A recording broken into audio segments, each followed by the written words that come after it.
यहाँ देखिए कूलाम का नियम का सदिश निरूपण हम बता रहे थे, तो इसमें क्या होगा कि दो अक्ष होते हैं, एक्स अक्ष वाई अक्ष। देखिए कितने अक्ष हैं, एक्स और वाई दो अक्ष है। मूल बिंदु क्या है, ओ है। हम दो बिंदुओं पर विचार करते हैं, ए बी कोई दो बिंदु है। ए पर जो यहाँ आ जाओ, यहाँ इधर इधर इधर आइए ना,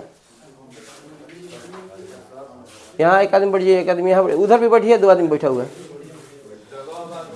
ठीक है। ए पर आवेश Q1 है, बी पर आवेश Q2 है। ओ से ए को मिलाइए, ओ से बी को मिलाइए। पूछेगा तुरंत बोलना पड़ेगा, ठीक है। एक्स और वाई कितने अक्ष हैं, दो अक्ष। माना कि एक्स और वाई कोई दो अक्ष है जिसका मूल बिंदु ओ है। हम किन्हीं दो बिंदु ए तथा बी पर विचार करते हैं। ए पर आवेश है Q1, बी पर आवेश है Q2। ओ से जो ए की स्थिति है R1 है। आप इसको दूरी नहीं कह सकते हैं, दूरी एक अदिश राशि है। माथा पर हम तीर खींचे हैं, इसका मतलब ये सदिश राशि हो गया। ओ से बी की जो स्थिति हो गई, क्या हो गई, R2 हो गया। ए से बी को मिलाइए, तो ए से बी को मिलाया। जब ए से बी को मिलाएंगे तो ए से बी की स्थिति R मान लीजिए। फिर से देखा जाए, ठीक है। माना कि एक्स तथा वाई कोई दो अक्ष है जिसका मूल बिंदु ओ है। एक्स और वाई कोई दो अक्ष है जिसका मूल बिंदु ओ है। हम दो बिंदु पर विचार करते हैं, एक बिंदु ए है, दूसरा बिंदु बी है। ए पर आवेश है Q1, बी पर आवेश है Q2। ओ से ए की स्थिति R1 है। हम अभी बोले हैं दूरी मत बोलिएगा, क्योंकि तीर का निशान माथा पे है। दूरी एक अदिश राशि होती है, यहाँ तीर खींचा गया है, इसका मतलब कौन राशि है, सदिश राशि है। ओ से ए की स्थिति R1 है, ओ से बी की स्थिति R2 है। ए से बी को मिलाए हैं तो ए से बी की स्थिति क्या है बउआ, R है। अब देखो दो गो आवेश जब एक दूसरे के पास आता है, ठीक है, प्लस एंड प्लस, तो ये ढकेलेगा कि खींचेगा, ढकेलेगा, विकर्षण की क्रिया होगी। इसके आगे कोई चिन्ह नहीं है, माने ये भी धनात्मक है। इसके आगे कोई चिन्ह नहीं है, इसका मतलब ये भी धनात्मक है। दोनों धनात्मक है तो ढकेलेगा। ये इसको ढकेलेगा इधर साइड में, और ये इसको ढकेलेगा इधर साइड में।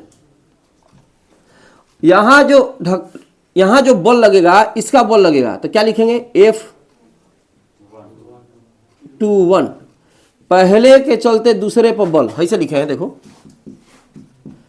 पहला माने Q1 के चलते Q2 पर बल। उसी तरह से यहाँ लिख देंगे F12, माने दूसरे के चलते पहले पर बल। अगर पूछा जाएगा है किसका बल है, तो ये इसका बल है, किस पर लगा है, Q2 पर है। किसका बल है, तो Q2 का बल है, किस पर लगा है, Q1 पर। एक बार फिर से बताते हैं, अभी पूछेंगे तो आपको बोलना पड़ेगा, ठीक है। माना कि एक्स और वाई कोई दो अक्ष है, ठीक है। एक्स और वाई कोई दो अक्ष है जिसका मूल बिंदु O है। एक्स और वाई दो अक्ष है जिसका मूल बिंदु O है। हम दो बिंदु पर विचार करते हैं, एक बिंदु A है, दूसरा बिंदु B है। A पर आवेश है Q1, B पर आवेश है Q2। O से A को मिलाए हैं, फिर O से B को भी मिलाए हैं। O से A की स्थिति हो गया R1, और O से B की स्थिति क्या हो गई, R2 हो गई, ठीक है। A से B को मिलाया, A से B की स्थिति क्या है, R है। अब दो गो आवेश आ गया, दो गो चुंबक रहता है तो एक दूसरे को बल लगाता है, उसी तरह दो गो आवेश आ गया, दूसरे को बल लगाएगा। Q1 Q2 पर बल लगाएगा, तो Q1 के चलते Q2 पर लगा हुआ बल F21, और Q2 के चलते Q1 पर लगा हुआ बल क्या है, F12 है, ठीक है। तो सूत्र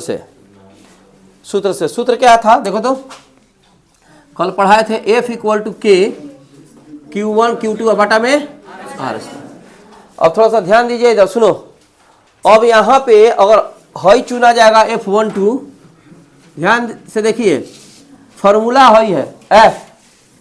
पढ़ा से मत बतिया, तो एकदम यहाँ बोला के पूछे लगा तो खराब लगे लगी, केहू होगो तारा बुझाई के सर जी इज्जत के तमाशा लगाओ तारा, अच्छा नहीं लगी तारा।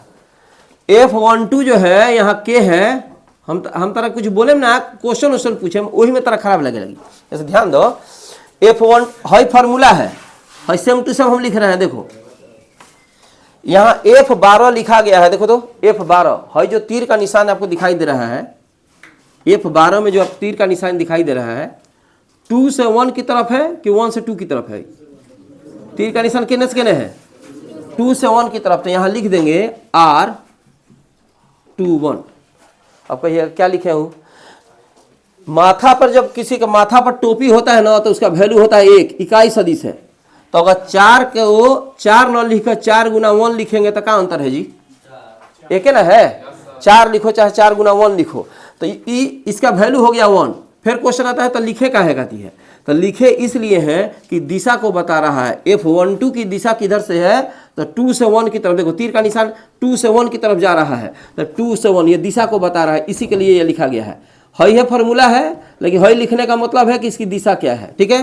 तथा अगर एफ, यहाँ देखिए एफ 21 रहता, जब एफ मत बतिया वो एफ 21 रहेगा तो क्या करेंगे, सेम टू सेम उतार देंगे, समझा है। सेम टू सेम उतारो, यहाँ देखो यहाँ 12 होता तो यहाँ क्या लिखे हैं, तो यहाँ 21 होता 12 लिखेंगे, ठीक है।